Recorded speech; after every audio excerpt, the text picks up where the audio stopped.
Hola amigos, ¿cómo están? Oigan, pues tenemos 30 minutitos antes de empezar una grabación aquí en el estudio. Y bueno, me estaba entreteniendo con la famosa tusa. Para quienes no sepan, a mí me gusta mucho la salsa, entonces vamos a ver cómo sonaría la tusa en salsa. Chequen esto. Bueno, lo primero que tenemos que hacer es poner por acá unos encerritos.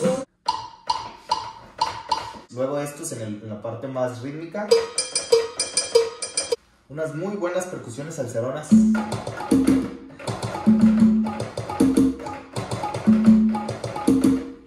Luego metemos un güiro.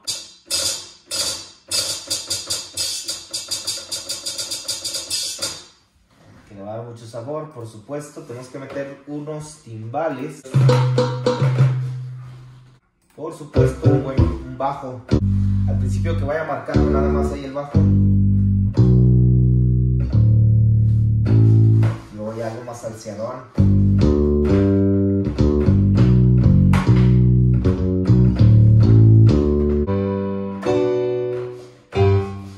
Por supuesto un piano así de salsa.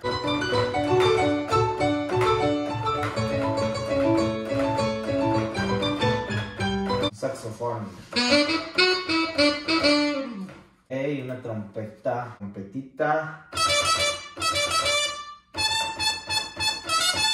Un trombón. Nos están faltando los platillos.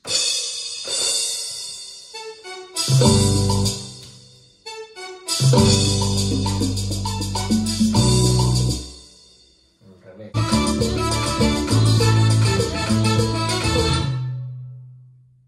Vamos a ver pues entonces. Parece que ahí va. Todavía no está mezclada, pero ahí ya agarra forma. Vamos a ver cómo se escucharía. Miren, nada más.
Espero que les haya gustado, luego se los voy a pasar ya lista, cuando quede lista.